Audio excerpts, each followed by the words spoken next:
नीलेश, आज तुम्हारा कोई बहाना नहीं चलेगा। मुझे और बच्चे को आज तुम्हें घुमाने ले जाना ही पड़ेगा। देखो सुजाता, मुझे प्रोजेक्ट पूरा करना है, फिर कभी ले चलूँगा। सुजाता, तुम्हें तो अपने परिवार के लिए वक्त ही नहीं मिलता।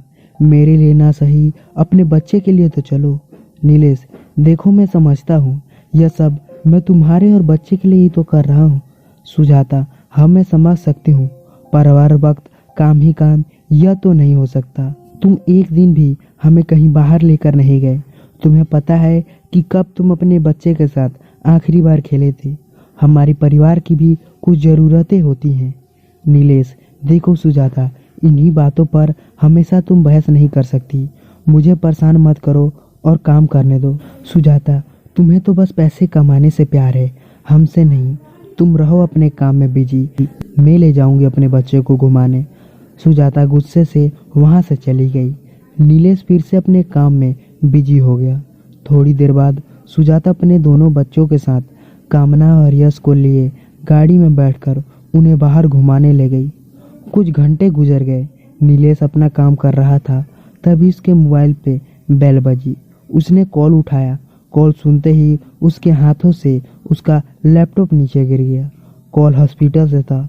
उसकी पत्नी और बच्चे एडमिट हो गए थे और वे सभी मर गए थे। यह सुनते ही जैसे वे सुन पड़ गया हो, वो पागलों की तरह हॉस्पिटल की ओर भागने लगा। हॉस्पिटल में आते ही 3 लाशें उसके सामने थे।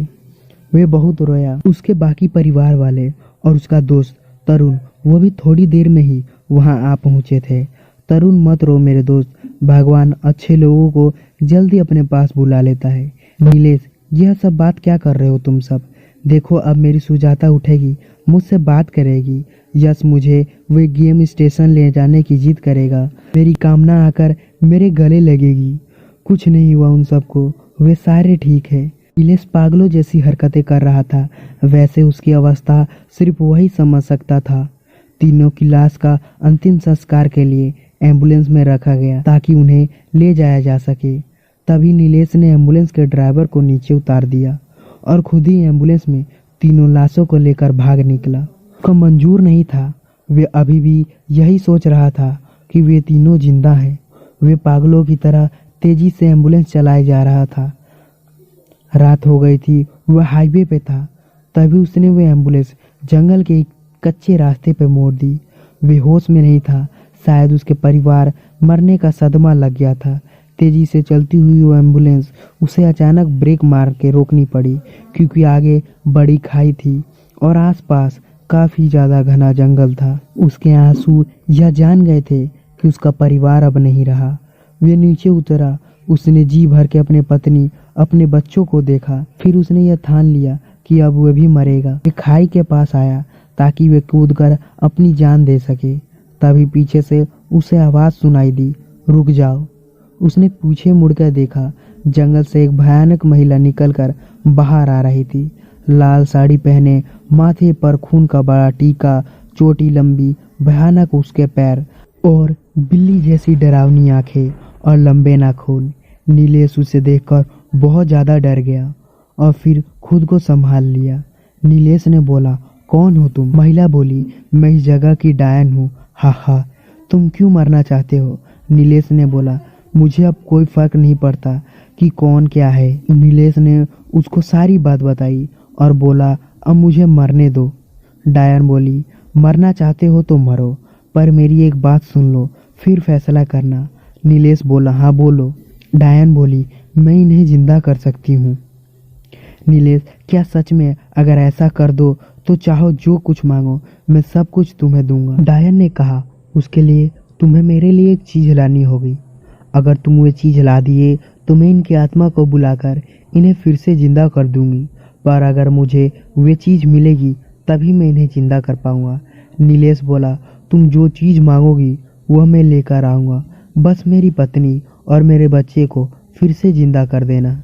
डायन बोली, मुझ पे भरोसा करो, मैं इन्हें जिंदा कर दूंगी, अगर तुम मुझे वो चीज ला कर दोगे तभी। नीलेश बोला, मुझे क्या लाना होगा? फिर डायन बोली, जाविर जंगल की रक्त चुड़ैल का रक्त, पोकांत पहाड़ी पे बसा आदमखोर राक्षस का भूतखंड के नाखून, नरी नदी से झरने की गुफा में बसा हुआ करूप पिशाच की आंखें। रथ गांव में मस्म डायन के पास रखी शैतानी किताब। यह सब मुझे लाकर दोगे तो मैं इन्हें जिंदा कर दूंगी। नीलेश, इन शैतानी शक्तियों से मैं ये चीज कैसे ला पाऊंगा? डायन ने नीलेश को एक बड़ा घातक हथियार दिया और कहा, यह खंजर ले जाओ, इसे उनके मस्तक में मारते ही वे मर जाएंगे, फिर तुम वे सब निकाल सकते हो। नीलेश ने बोला, यह सब तुम्हें क्यों चाहिए?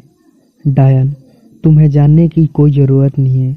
तुम्हारा परिवार तुम्हें जिंदा चाहिए या नहीं? नीलेश, ठीक है, मैं लेकर आऊंगा। अब मेरे पास मरने के अलावा अब यही रास्ता बचा है। तुम भी तो उन्हें ले सकती हो, फिर मुझे क्यों चुन रही हो?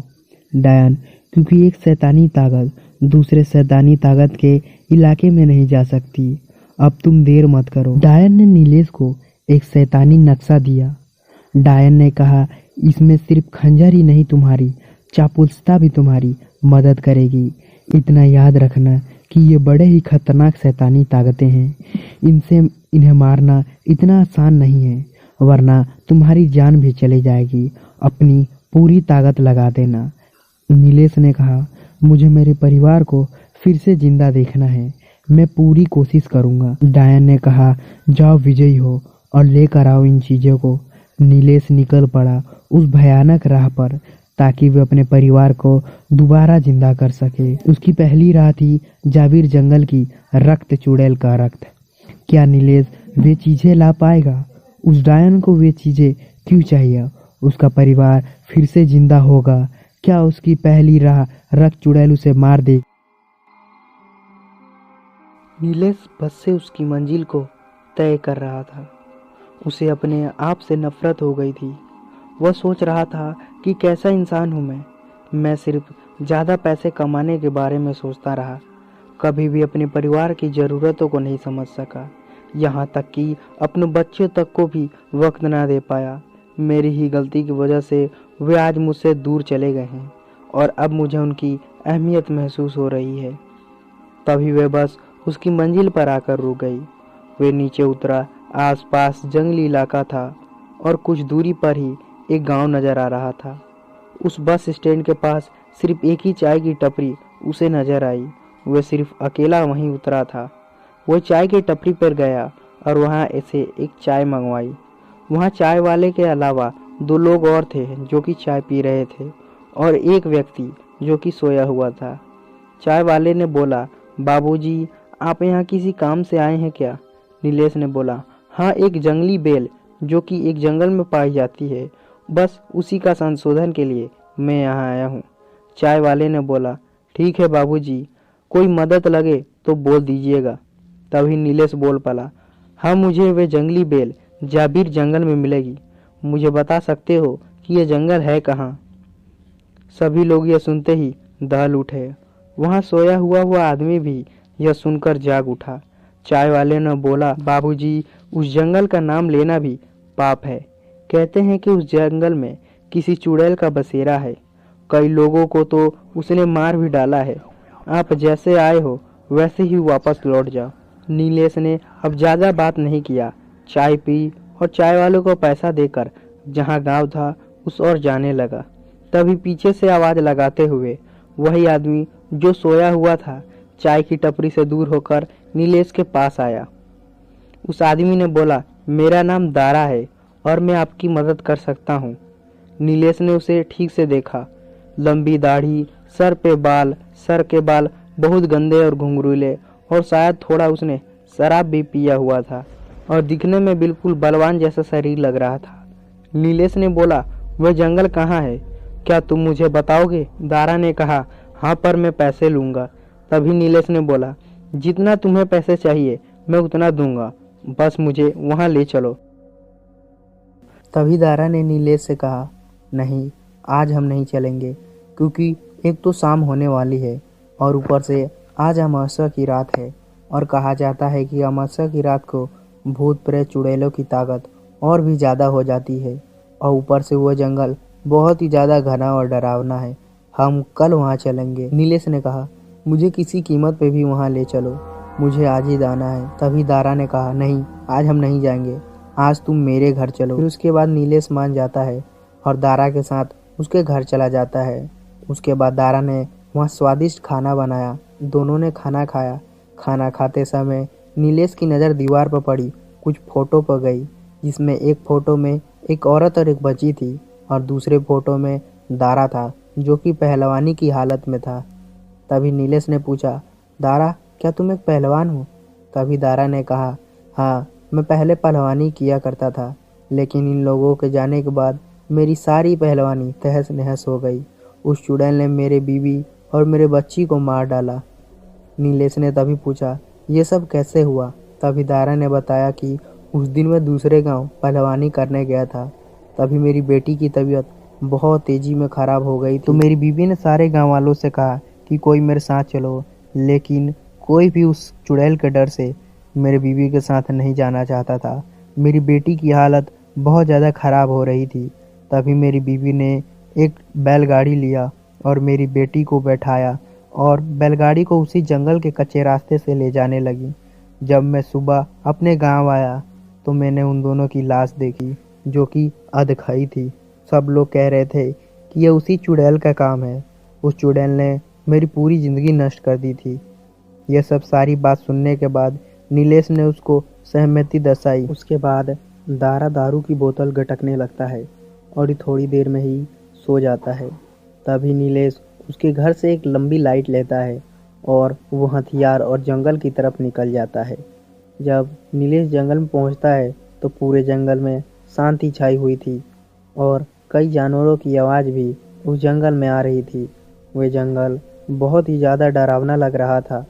नीलेश अब डरने लगा था कि तभी अचानक कोई तेज सी रोशनी उसके मुंह पर पड़ी, जिससे वो कुछ देख ना सका और ज़मीन पर गिर गया। और फिर तभी अचानक किसी चीज़ का वार हुआ, जिसकी वार नीलेश सह नहीं पाया और ज़मीन पर जा गिरा। और जैसे ही नीलेश ज़मीन पर गिरा, कोई बड़ी सी चीज़ उसके पे पंजे से वार पे वार किए जा रही थी।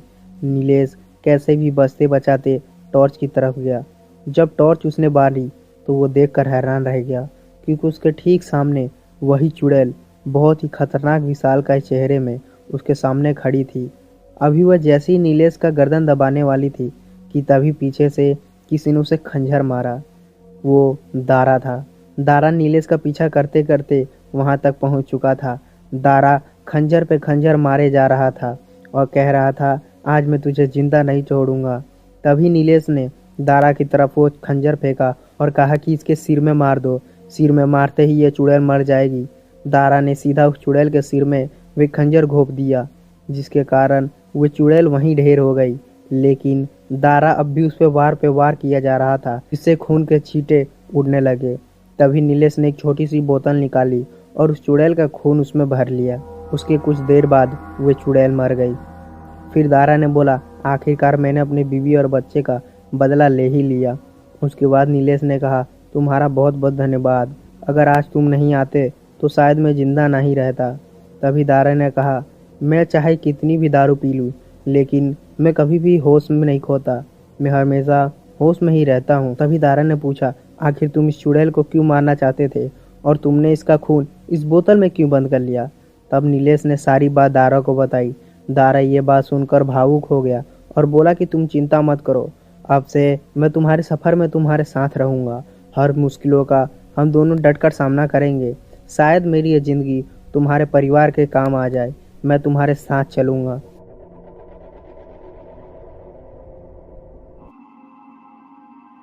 अगले दिन वो दोनों पोकान पहाड़ी की ओर जाने लगे। दोपहर के तकरीबन 3 बजे वो एक पहाड़ी इलाके में दाखिल हुए।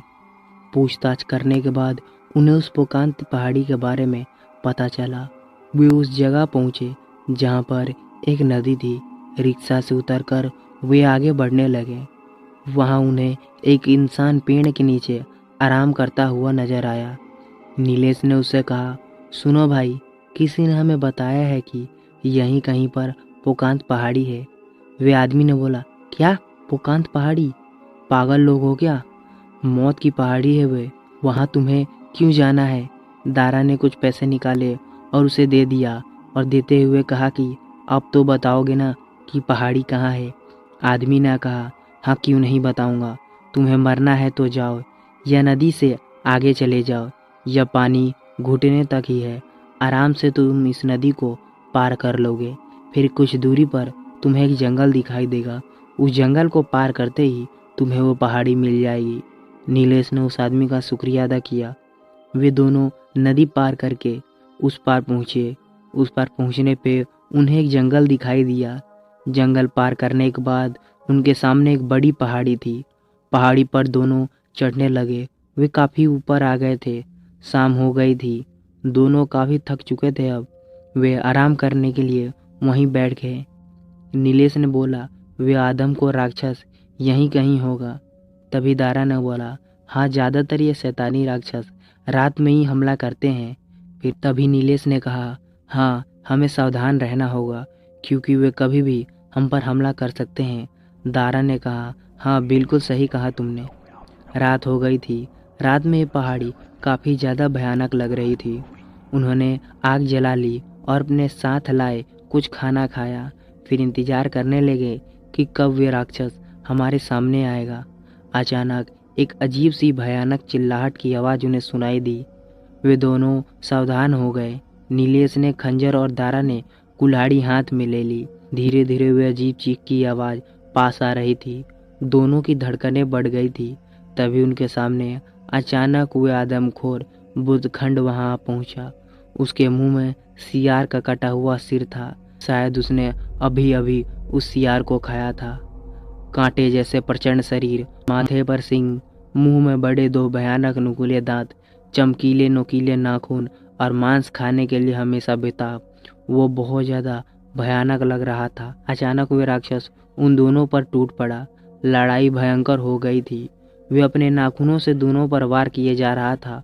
वे दोनों भी डटे हुए थे। आज या तो वो मरने वाले थे या फिर वे राक्षस। तभी उसने दारा को दूर फेंक दिया। नीलेश को मारने हुए आगे बढ़ा। तभी नीलेश दूसरी ओर भागा। वो नीलेश के पीछा कर रहा था। तभी आगे जाकर नीलेश वहां रुक गया। नीलेश के आगे जंगली झाड़ियाँ थी। राक्षस वहां पहुंचा था। नीलेश ने आखिरी लड़ाई के लिए खंजर हाथ में ले लिया। जैसे ही आदमखोर उस पर कूदा, वैसे ही नीलेश वहां से हट गया और राक्षस उस जंगली झाड़ियों में जाकर फंस गया। दारा भी अब तक वहां पहुंच गया था।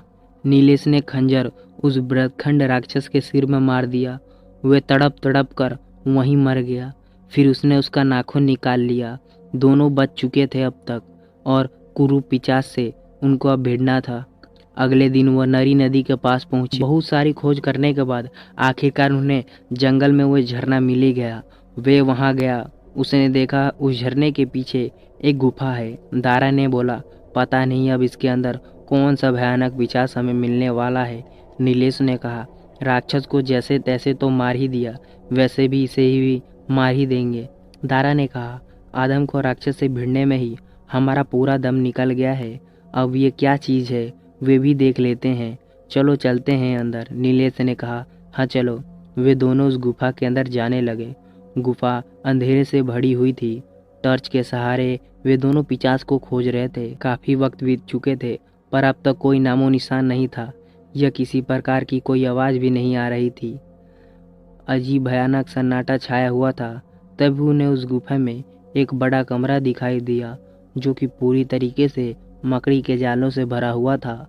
मकड़ी के जालों को दूर करते हुए उन्हें एक बड़ी मूर्ति दिखाई दी जिसके दो सिंग, भयानक पंख, चमकीली आंखें, मुंह से आग उगल रहा हो। दारा ने बोला, इस मूर्ति को ही मारना है क्या? यहाँ तो सिर्फ यही है। नीलेश आगे बढ़कर उस मूर्ति का मुआयना करने लगा।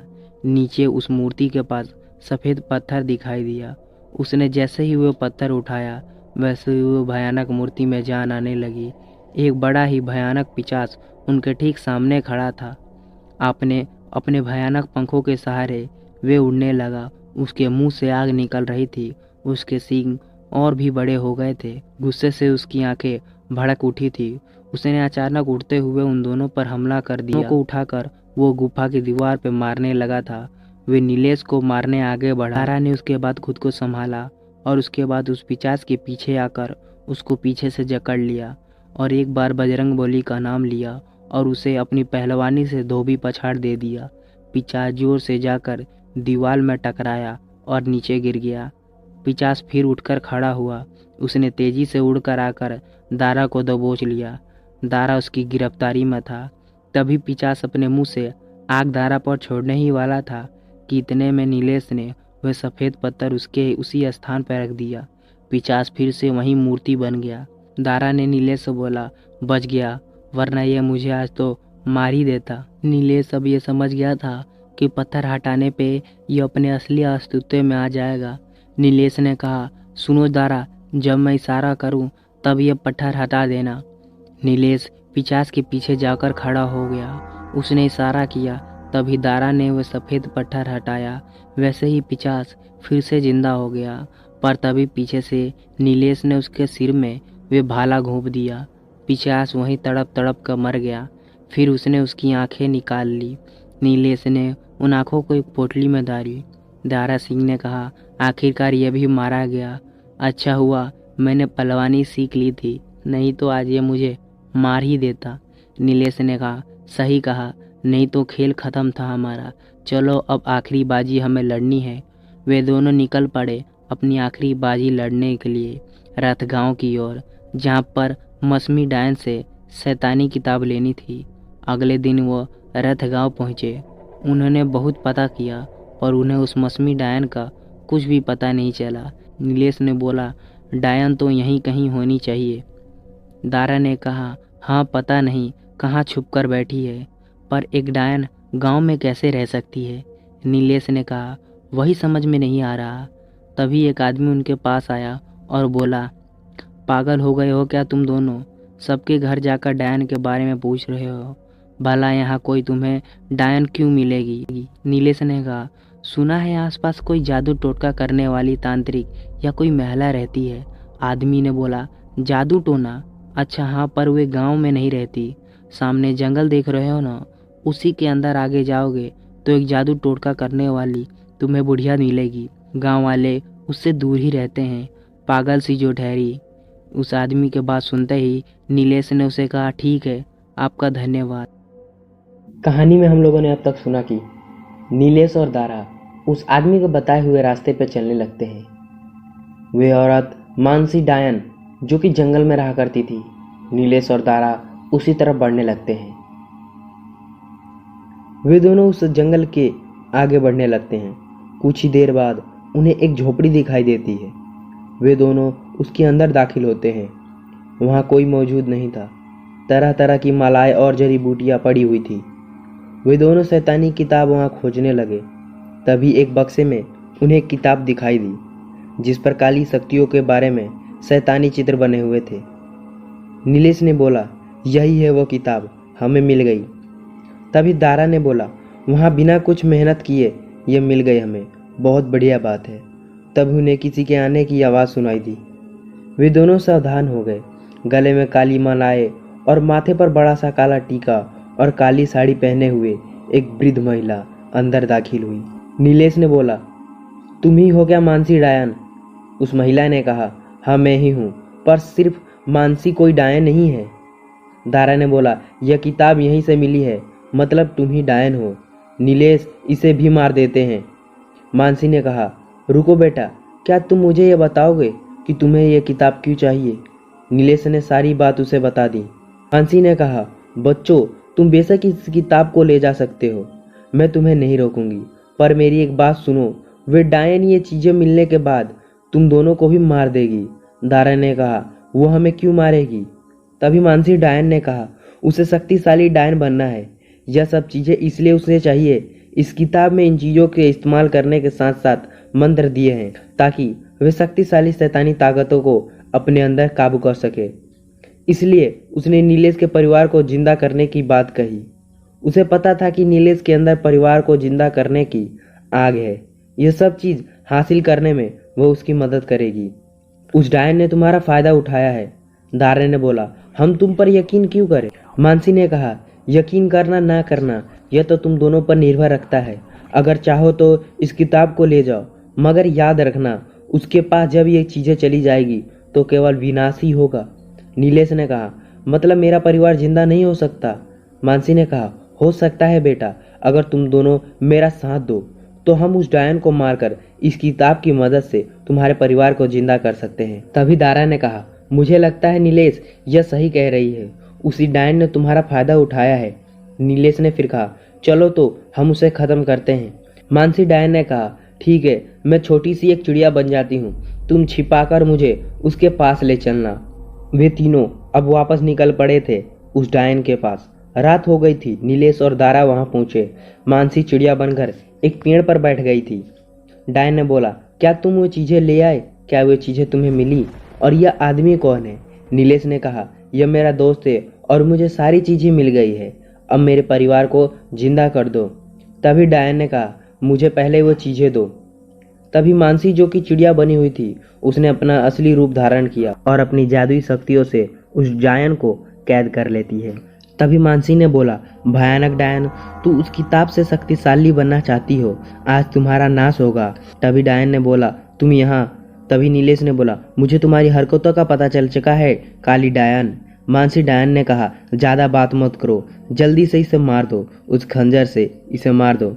नीलेश उसे मारने के लिए आगे बढ़ता है, पर वह वहीं रुक जाता है। उसे पता नहीं क्या हुआ, उसे लगा कि यह सब गलत हो रहा है। इन्हीं विचारों ने नीलेश ने एक फैसला किया और तभी उसने खंजर डायन को ना मारकर मानसी के पेट में घुसा दिया। जैसे ही मानसी को वो खंजर लगा, वो अपने असली रूप में आने लगी।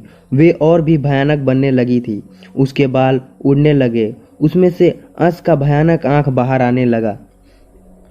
डायन, नीलेश जल्दी वो किताब मेरे पास लाओ और चीजें भी। नीलेश ने वो चीजें और किताब डायन को दे दी। मानसी की शक्तियां बाहर निकल रही थी, वे और भी भयानक होती जा रही थी। नीलेश और दारा ने मानसी को जकड़ लिया था ताकि उसे रोक सके। डायन ने मंत्र पढ़ना शुरू किया। तभी मानसी ने नीलेश और दारा को दूर फेंक दिया। वे डायन के पास आने लगी उसे मारने के लिए। उसके बालों ने डायन को जकड़ रखा था, पर डायन ने मंत्र पूरा किया, फिर उन चीजों को अपनी शक्तियों से जला दिया। चीजें जलते ही मानसी बुरी तरीके से आग के लपेट में आ गई और वे भी जलने लगी। नीलेश और दारा उस डायन के पास आ गए। डायन, अच्छा हुआ नीलेश तुम इनकी बातों में नहीं आए, वरना आज क्या हो जाता तुम्हें इसका अंदाजा भी नहीं है। नीलेश ने कहा, वे क्या थी? अचानक इतनी भयानक वे कैसे बन गई? तभी डायन ने कहा, नीलेश, वे चीजें मैंने इसे ही मारने के लिए मंगवाई थी। उन चीजों के साथ अगर वो मेरी जान ले लेती तो वे दुनिया की सबसे शक्तिशाली ताकत वाली डायन बन जाती। इन चीजों के साथ उसे मेरी शक्तियां चाहिए थी, इसलिए वो तुम्हारे साथ यहाँ आई थी ताकि वो मुझे मारकर मेरी शक्तियों को भी अपना बना ले। तभी दारा ने कहा, मैं सब समझ गया, उसे शक्तिशाली बनने से पहले तुम्हें मारना था ताकि उसे वे शैतानी ताकत हासिल हो सके। तभी डायन ने कहा, हाँ, उसमें आखिरी जो चीज चाहिए थी वो थी मेरी जान, क्योंकि मैं आखिरी बची हुई डायन हूँ जिसके पास शक्तियाँ हैं। पर मुझे कभी शैतानी ताकतें नहीं चाहिए थी, पर उसे ये सारी ताकतें चाहिए थी ताकि वह इस दुनिया पर राज कर सके। तभी नीलेश ने कहा, अगर आज गलती हो जाती तो हम सब खत्म हो जाते। तभी डायन ने कहा, तुमने सही वक्त पर सही फैसला लिया। गलती सही, लेकिन तुमने अपनी परिवार को लाशों को यहाँ लाया तो सही। तभी उस डायन ने एम्बुलेंस में रखी उसके परिवार की आत्माएं फिर से उसके अंदर डाल दी। अब फिर से सुजाता और नीलेश के दोनों बच्चे जिंदा हो गए थे।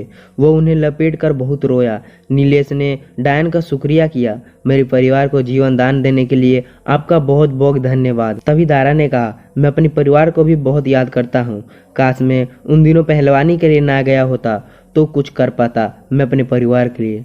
तभी डायन ने कहा, दारा, मैं तुम्हारे परिवार को तो वापस नहीं ला सकती हूँ क्योंकि उनका शरीर तो नष्ट हो गया है। हाँ, पर कुछ देर के लिए मैं उनकी आत्माएं से तुम्हें मिला सकती हूँ। उसने कुछ मंत्र बोले और वहाँ दारा की पत्नी और उसकी बेटी की आत्माएं प्रकट होगी। दारा ने कहा, मुझे माफ कर देना, तुम दोनों की मृत्यु के लिए मैं ही जिम्मेदार हूँ। दारा की पत्नी ने कहा, हम दोनों ऊपर ईश्वर के पास सही सलामत है, आप अपना ख्याल रखिएगा। तभी बेटी ने कहा, पिताजी, मैं खुश हूँ और आप हमें आखिरी बार देख सके, कभी उदास मत रहना और पहलवानी आप फिर से शुरू कर देना। आपका ये सपना था ना कि आप बड़े बनकर बड़े पहलवान बने। मैं और माँ दोनों चाहते हैं कि आप अपना सपना पूरा करें, हम सदा आपके साथ हैं। दारा ने कहा, मैं खुश रहूंगा और बड़ा नामी पहलवान बनकर दिखाऊंगा। फिर कुछ देर बाद उन दोनों की आत्माएं गायब हो गई। डायन ने उन दोनों को शुक्रिया किया और वापस जंगल में कहीं गायब हो गई। नीलेश को अब उसका परिवार वापस मिल गया था। अब वो अपने काम के साथ साथ अपने परिवार को भी वक्त देता था। नीलेश ने दारा को भी अपने साथ रख लिया था। अब दारा को भी एक परिवार मिल चुका था। कुछ सालों बाद दारा ने बड़े नामी पहलवान की प्रसिद्धि हासिल की।